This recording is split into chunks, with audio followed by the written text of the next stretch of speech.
Assalamualaikum warahmatullahi wabarakatuh.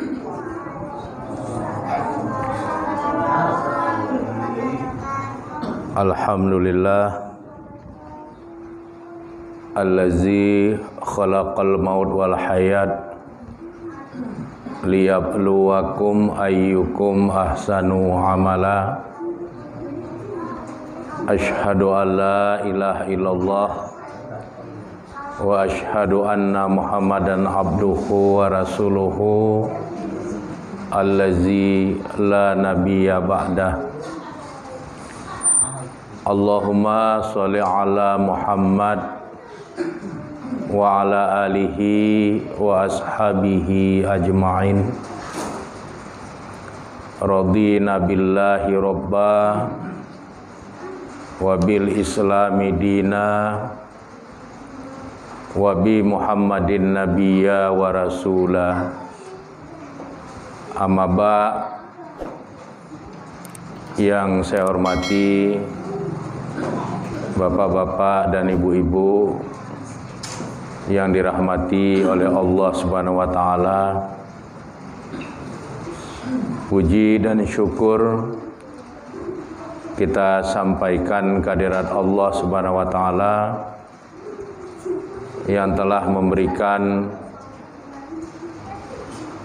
nikmat iman, nikmat Islam, nikmat kesehatan dan kesempatan kepada kita semua, sehingga alhamdulillah pada malam hari ini kita kembali dapat hadir untuk melanjutkan pengajian kita. Mudah-mudahan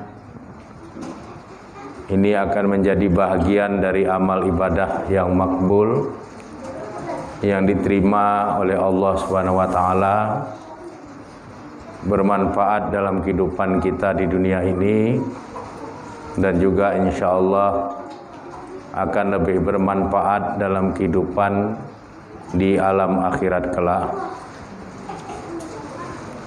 Selanjutnya salawat beriring salam tidak henti-hentinya kita mohonkan kepada Allah Subhanahu wa taala agar tercurahkan kepada Rasulnya Nabi Muhammad sallallahu alaihi wasallam beserta keluarga, para sahabat dan semua pengikut beliau yang setia hingga tegaknya hari berbangkit kelak.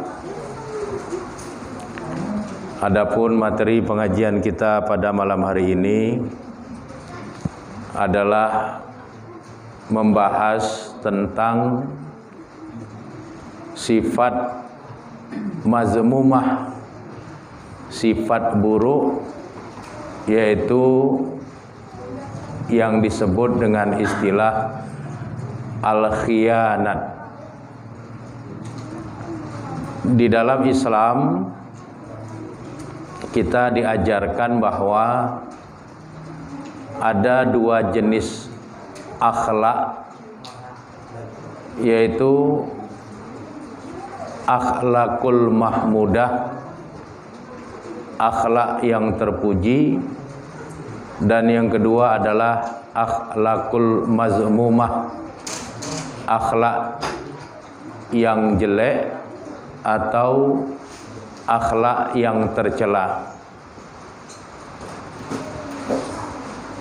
Akhlakul mahmudah, akhlak yang terpuji itu misalnya berkaitan dengan adab, sopan santun, rendah hati, gemar berbuat baik.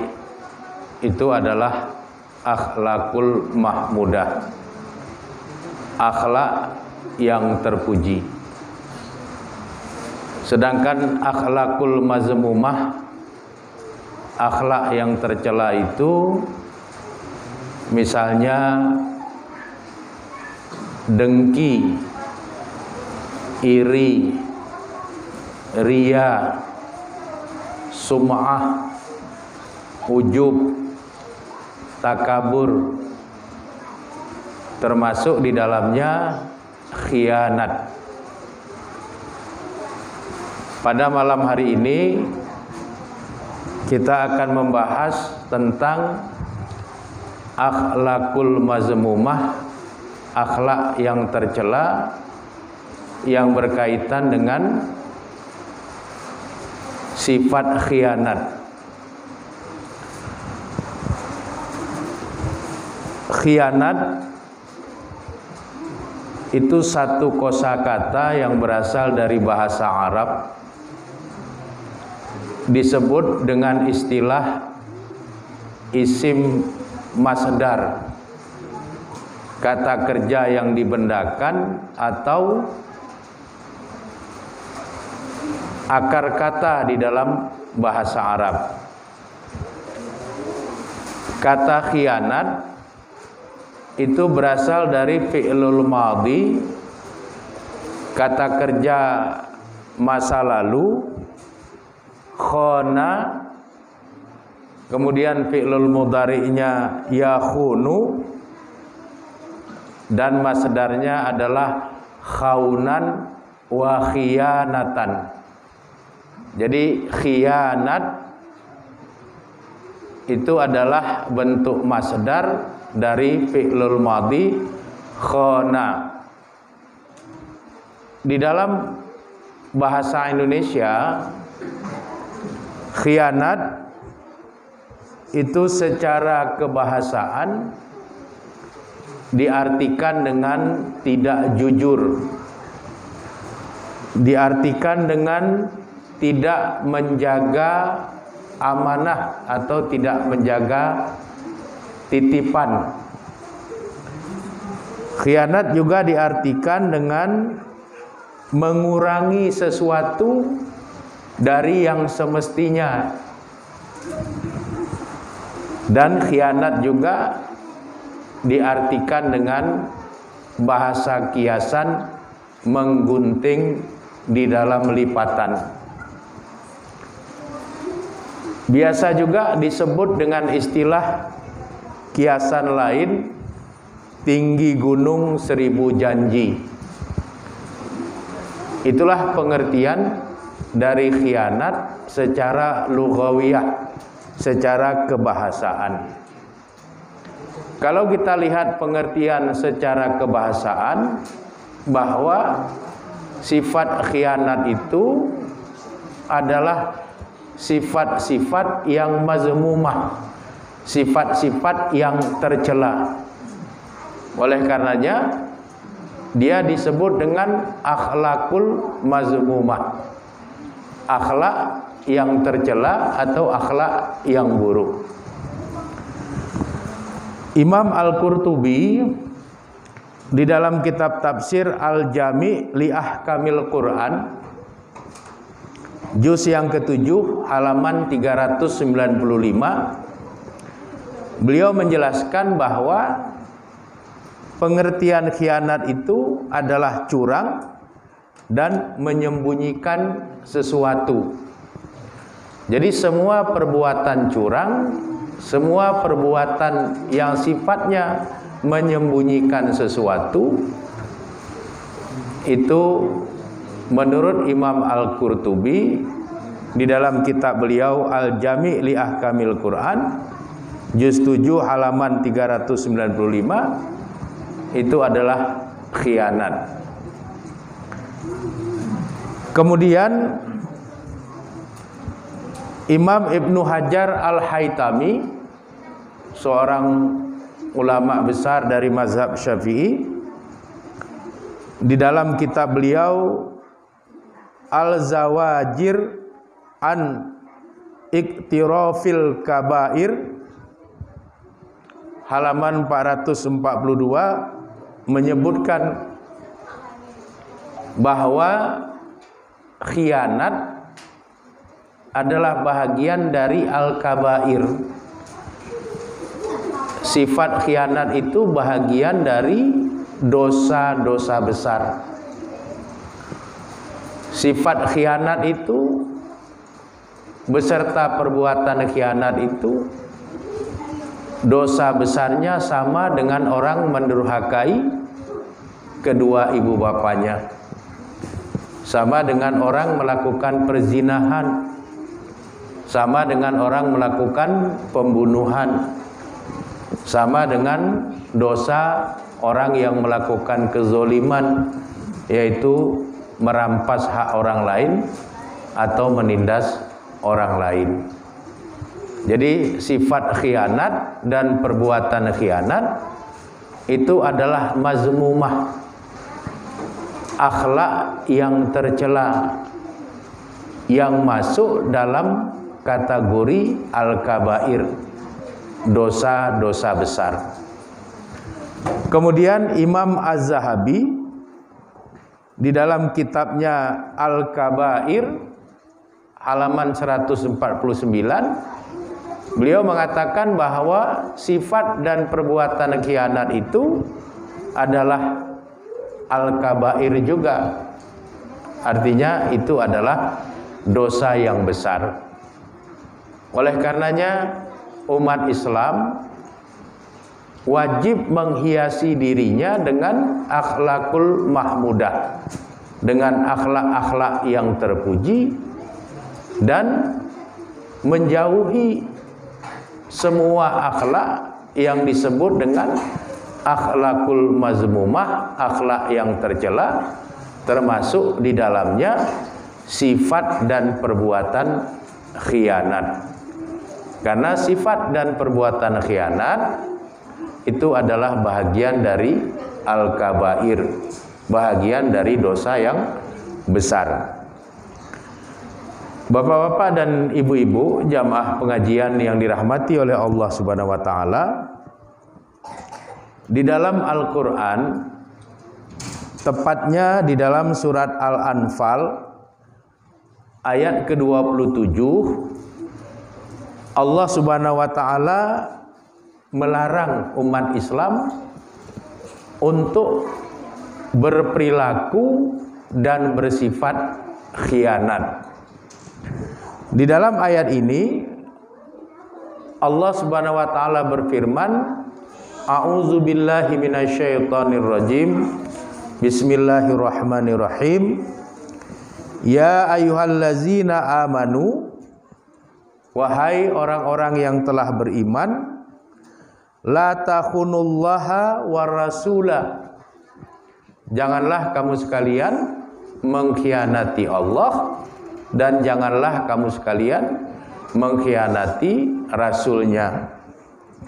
Wa takhunu amanatikum, dan janganlah kamu sekalian mengkhianati amanah-amanah yang telah diamanahkan kepada dirimu. Wa antum ta'lamun, sedangkan kamu sekalian mengetahui.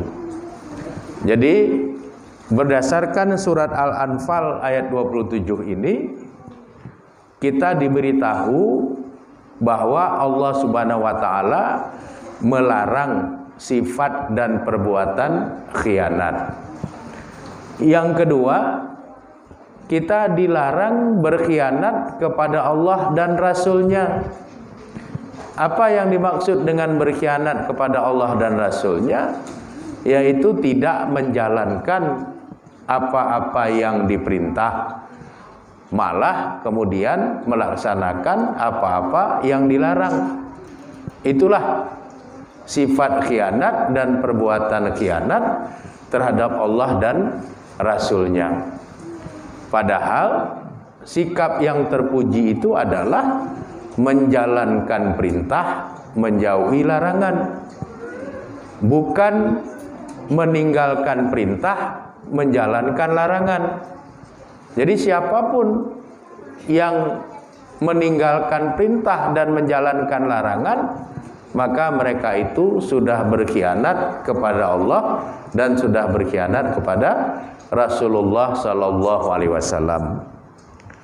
Kemudian di dalam ayat ini juga kita diberikan pengertian tidak boleh mengkhianati amanah-amanah yang telah diamanahkan kepada kita.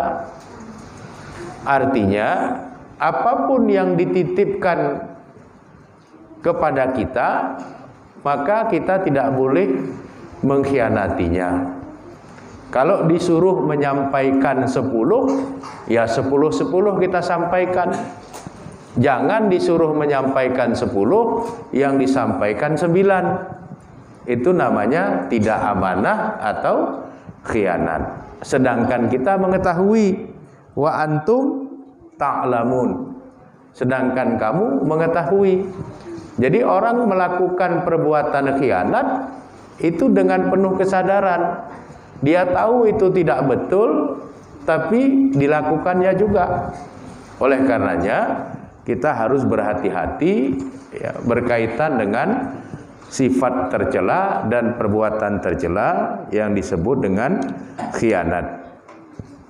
Kemudian surat Al-Anfal ayat 27 menurut mufassir muktabar dari kalangan tabi'in yang bernama Az-Zuhri, bahwa sababun nuzul surat Al-Anfal ayat 27 itu berkaitan dengan pengkhianatan yang dilakukan oleh seorang sahabat yang bernama Abu Lubabah bin Abdul Munzir yang diutus kepada Bani Quraizah.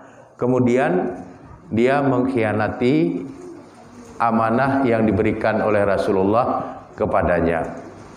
Meskipun Abu Lubabah ini kemudian nanti bertaubat setelah dia berkhianat, dan taubatnya diterima oleh Allah Subhanahu wa taala dan diterima oleh Rasulullah sallallahu alaihi wasallam. Tetapi Abu Lubabah menjadi sebab turunnya surat Al-Anfal ayat 27. Di mana Allah Subhanahu wa taala melarang umat Islam memiliki sifat dan perbuatan khianat.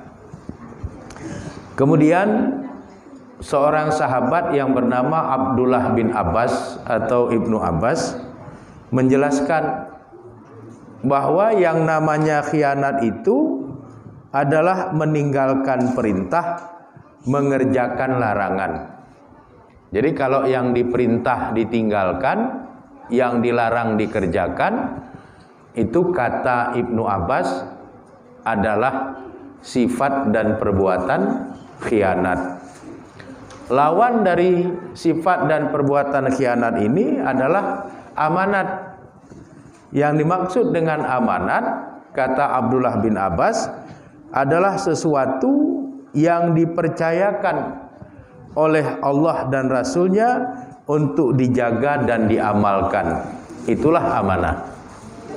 Atau sesuatu yang dipercayakan oleh seseorang kepada orang lain untuk dijaga dan diamalkan. Itulah amanah. Jadi kalau ada seseorang menitipkan sesuatu kepada kita untuk kita jaga, itulah amanah. Kalau setelah kita terima amanah atau titipan itu dan kita berjanji akan menjaganya, ternyata kita tidak menjaganya, maka itu adalah khianat, ya, sifat khianat.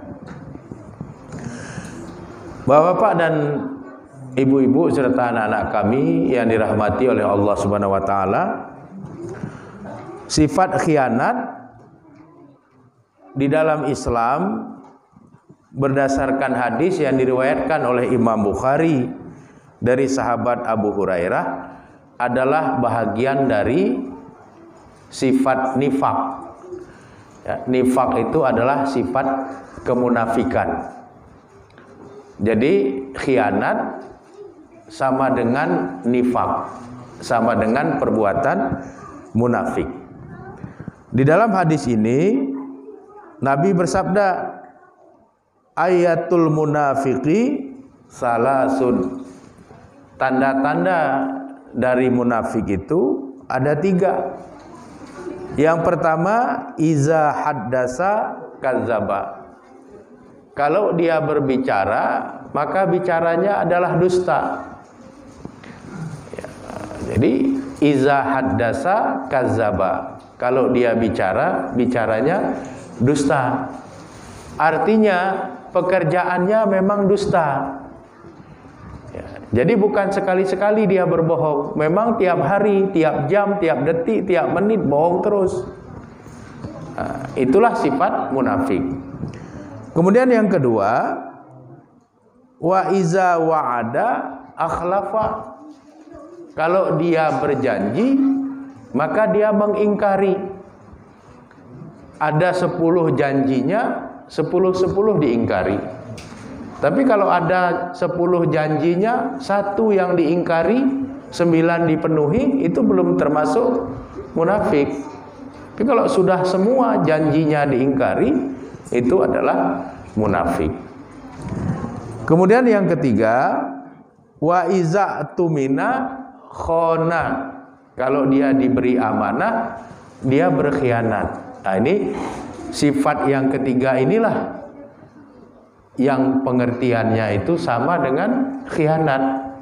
Jadi sifat munafik yang ketiga, wa iza tumina khona. Kalau dia diberikan amanah, dia berkhianat. Jadi sifat khianat, perbuatan khianat itu bagian dari nifak, bagian dari kemunafikan. Jadi kita semua harus menjauhi sifat dan perbuatan buruk khianat, karena itu adalah mazmumah, sesuatu yang tercela di dalam ajaran Islam. Kemudian di dalam hadis yang juga diriwayatkan oleh Imam Bukhari dari sahabat Abdullah bin Amru bin As, disebutkan bahwa ayatul munafiqi arba, tanda-tanda dari orang munafik itu adalah 4. Kalau hadis yang pertama tadi dari Abu Hurairah kan 3. Kalau bicara dusta, kalau dipercaya dia berkhianat, kalau berjanji dia menyalahi janji. Nah, dalam hadis yang bersumber dari Abdullah bin Amru bin As, juga riwayat Bukhari, ayatul munafik itu arba, tanda-tanda munafik itu disebut ada 4. Apa yang satu lagi, yaitu wa iza khosama fajaro. Kalau dia berbeda pandangan, maka dia berbuat buruk terhadap orang yang berbeda pandangan dengannya itu. Nah, ini bagian dari tanda-tanda munafik yang dijelaskan oleh Nabi Muhammad SAW kepada kita, dan kita harus menjauhi itu, karena itu bagian dari akhlakul mazmumah, bagian dari akhlak yang tercela. Sedangkan kita diajarkan untuk berakhlak dengan akhlakul mahmudah, dengan akhlak yang terpuji.